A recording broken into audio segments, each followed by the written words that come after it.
Moin, dobry dzień. Dzień dobry. Miło mi, że możemy się spotkać z Państwem przy okazji Jastrów Wielkanocy i mogę opowiedzieć o tym niezwykłym czasie na Kaszubach. Jak już Państwo może się zorientowali, sama nazwa Wielkanocy po kaszubsku jest zgoła odmienna od tej słowiańskiej. Wielka Noc niewiele ma wspólnego ze słowem jastra. W takim razie z czym kojarzą się jastre? Chyba bardziej nawet z anglosaskim Easter.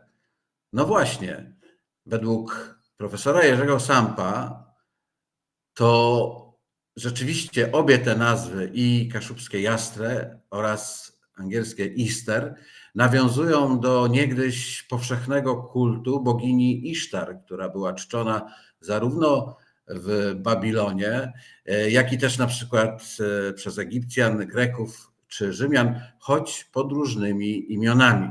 O tym, że ta teoria może mieć poświadczenie w faktach, może świadczyć chociażby właśnie to fonetyczne podobieństwo nazwy Wielkanocy po kaszubsku Jastrów.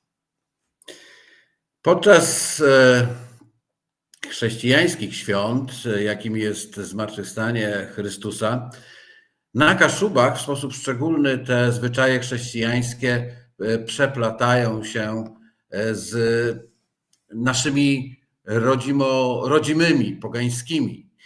Może też i dlatego, że Kaszubi zostali ochrzczeni dość późno, bo w latach 30., w trzeciej dekadzie XII wieku, a więc sto kilkadziesiąt lat po Polanach, Polakach. W takim razie zacznijmy od Palmowej Niedzieli, po kaszubsku to Kwietny Niedzela. Jest to dzień, w którym na Kaszubach króluje palma. No ale nie ta palma, którą znacie chociażby z biblijnej przypowieści o tym, gdy Chrystus wjeżdżał do Jerozolimy i jego zwolennicy rzucali pod nogi jego osiołka gałęzie, gałązki, liście palmy. Ta nasza palma to nic innego jak po prostu wierzbowe gałązki. Bazie, tak mówimy na nie tutaj na Kaszubach. Czasem ona jest jeszcze przewiązana jakąś kolorową wstążką, no i koniecznie musi zostać oczywiście poświęcona w Niedzielę Palmową, bo wtedy nabywa tej szczególnej mocy. Otóż przyniesiona do domu i zatknięta za obraz może chronić nasze domostwo przed burzą, przed grzmotem. No ale też warto pamiętać jeszcze o jednej rzeczy, a mianowicie o zjedzeniu jednego takiego, urwał się kotka. To jest niezwykle ważne, ponieważ on pomaga na choroby gardła. Więc jeśli nie chcemy chorować, koniecznie musimy zjeść tą bazię tego kotka właśnie. Wierzba bije, nie bija, za tydzień wielki dzień, za noce trze są jastre. Tak to się kiedyś w Niedzielę Palmową wołało, okładając sąsiada lub sąsiadkę właśnie tymi wierzbowymi gałązkami.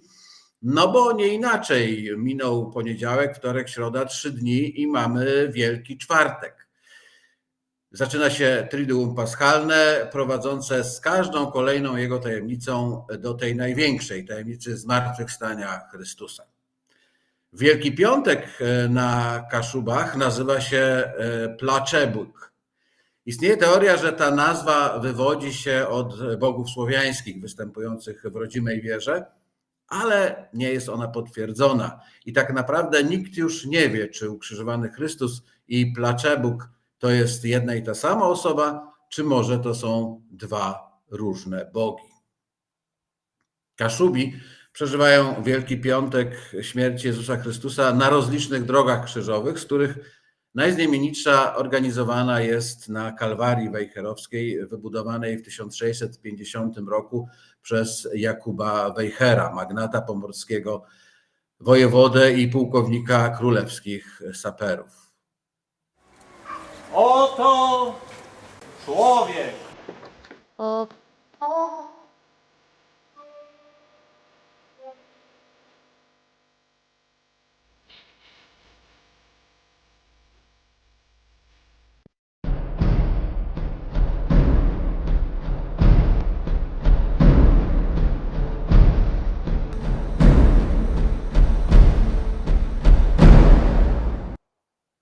Z Kalwarii Wejherowskiej, z misterium męki pańskiej odgrywanego na Kalwarii Wejherowskiej przenosimy się już w klimat Wielkiej Soboty. I pierwsze zdziwienie jest takie, że Kaszubi nie chodzą ze święconką. To znaczy teraz już chodzą, ale zwyczaj święconki pojawił się 100 lat temu, w latach 30. XX wieku.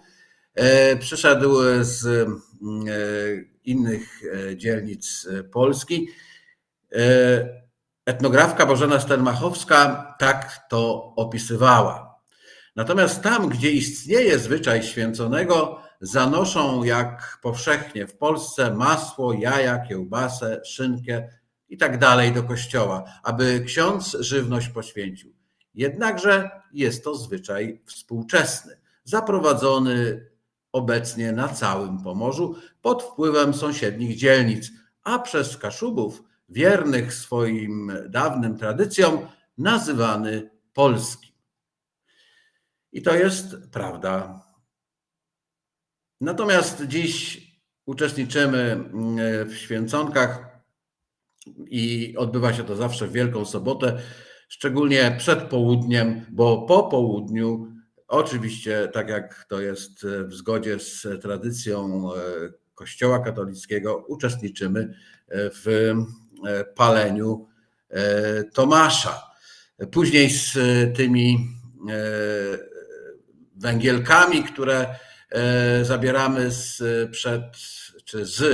ogniska rozpalonego przed kościołem, wracamy do domów i na drzwiach naszych domów, na drzwiach naszych obejść malujemy tymi węgielkami krzyż, który także ma chronić od wszelkiego złego. Na tym nasza aktywność się nie kończy, bo w nocy z soboty na niedzielę dzieją się rzeczy niezwykłe, rzeczy ważne. Dokładnie o północy szczególnej mocy nabiera na Kaszubach żywa woda, ta taka płynąca w rzekach, źródłach, strumieniach, morzu. Cudowne właściwości lecznicze jastrowej wody utrzymują się aż do wschodu słońca.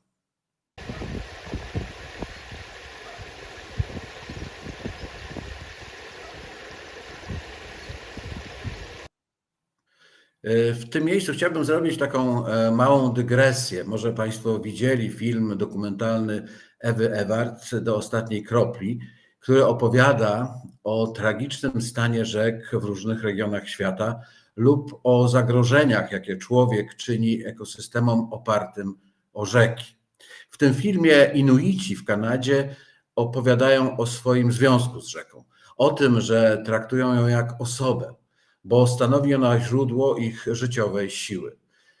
To mi uświadomiło, że prawdopodobnie Kaszubi kiedyś czuli podobnie. Czuli związek z rzeką, czuli związek z morzem silniejszy niż dzisiaj. Niestety jastrowa woda to dzisiaj jedynie eliksir dający zdrowie. Wiesz co to je? Co ze zgnitych bulew? Jastrowo łeda. 3 krople i tako pyda na kłewi. 3 krople i takie pyda na COVID-a, to znaczy dokładnie 3 krople i mamy bicz na COVID-a. No a w ten sposób dotarliśmy wspólnie do świtu jastrów, do niedzieli Zmartwychwstania Pańskiego. Słyszeliście już głos bębna? Zapraszam do jastarni.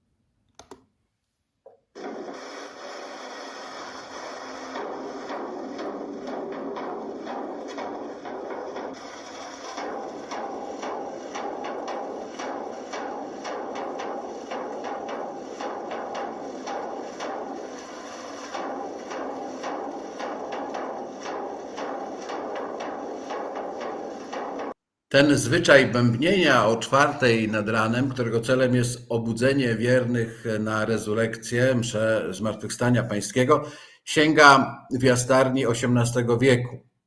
Jastarnicy spotkali się z nim najprawdopodobniej w Gdańsku, gdzie kultywowali takie bębnienie ojcowie franciszkanie. Niewykluczone, że ci z kolei zwyczaj ten przywieźli z Ziemi Świętej. Sprawdzał się tam, gdzie nie było dzwonów, a w Jastarni, w tamtejszym drewnianym kościółku, takowych nie było przez długi czas. Bęben nas obudził, Chrystus zmartwychwstał, prawdziwie zmartwychwstał.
Byliśmy razem na rezurekcji, która zaczyna się procesją w Pucku, w pięknej gotyckiej puckiej farze.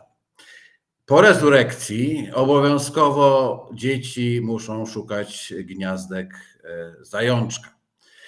Te gniazdka to najlepsza zabawa. Kto może, umiejscawia je w ogrodzie, gdzieś w obejściu, gdzieś na posesji, jeśli ma takie możliwości. Jeśli natomiast nie ma tych możliwości, no to należy takie gniazdko schować pod fotelem albo pod łóżkiem. Najlepsza zabawa w szukaniu, bo generalnie w gniazdkach tych nie znajdą kaszubskie dzieci jakichś ogromnych prezentów. To są raczej małe upominki, przede wszystkim słodycze, no i nie może zabraknąć jajek, no bo te jajka przecież znosi zając, a nie kura. Moi drodzy, minął 40-dniowy czas postu, więc można wreszcie zasiąść do jakiegoś obfitego śniadania. Teraz to już wszędzie na stole jest biała kiełbasa. No może poza moim domem, bo osobiście nie lubię jej, nie smakuje mi, a poza tym no, nie ma ona wiele wspólnego z kaszubską tradycją. Daniem, które królowało na kaszubskich stołach, była prażnica, czyli jajecznica.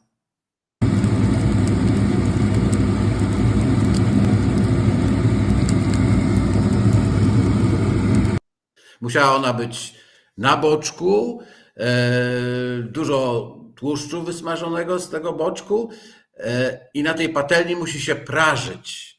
Stąd jej nazwa prażnica. No, definitywnie koniec postu na Półwyspie Helskim oznajmiano kiedyś zawołaniem "Wyganita puest, ekladzeta wronę w gryb". Wyganiajcie post i kładźcie wrony do garnka.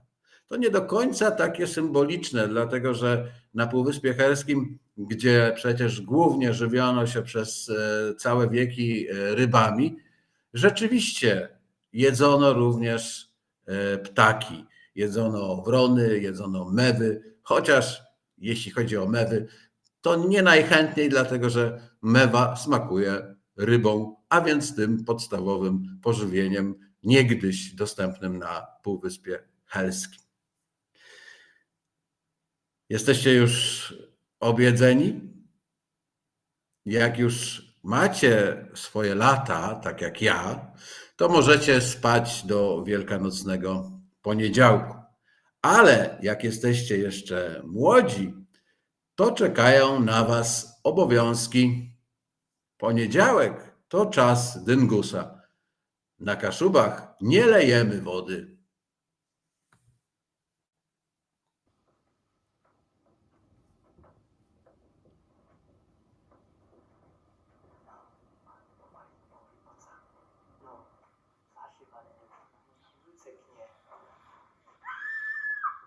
Na Kaszubach nie lejemy wody, ale używamy, uwaga, bo to kuje, używamy gałązek jałowca. Jest kujący, ale też i leczniczy. Wychłostanie kogoś, jakiejś panny po nogach takim jałowcem dawało jej szansę na zdrowe życie, na to, że nie będzie miała pcheł, no ale też przede wszystkim, że będzie miała mnóstwo sił witalnych na każdy dzień swojego życia.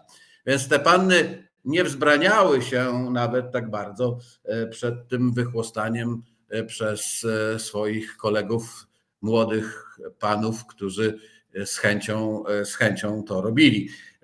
Czasami można było zastąpić ten kujący jałowiec gałązką rozwijającą się właśnie na wiosnę, brzozową na przykład.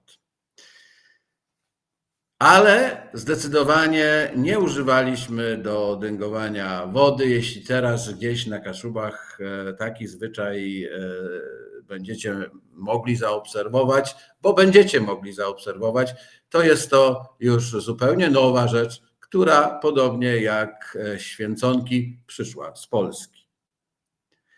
Degły po dwa jaja, a kto nie dy, temu praja. Skąd to zawołanie? Domagali się owi chłopcy smagający dziewczęta jakiejś zapłaty za to, co robią. Najczęściej właśnie w ich koszykach pojawiały się jakieś wielkanocne jajka, słodycze, czasami też, jeśli byli pełnoletni, alkohol. I tak mijał poranek drugiego dnia świąt, poniedziałkowych jastrów, poniedziałek jastrowy. I tak powoli ten czas dobiegał końca. Resztę tego dnia, resztę poniedziałku Kaszubi spędzają na odwiedzaniu się rodzin, na odwiedzaniu się przyjaciół, bo my cały czas jesteśmy wspólnotą, czujemy się wspólnotą, narodem świadomym swojej przeszłości, swoich zwyczajów, o których pamiętamy, i świadomym także swojej przyszłości, którą współtworzymy. Moi drodzy, nie pozostało mi nic innego, jak życzyć Wam wszystkim belnech jastrów, pięknej Wielkanocy. Do uzdrzeni, do zobaczenia.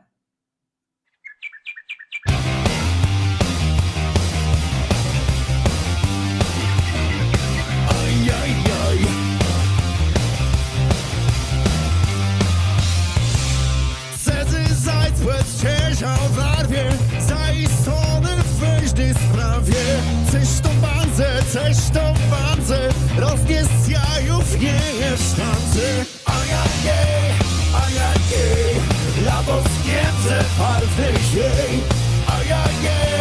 Ajajej, lato zniemce barwnych.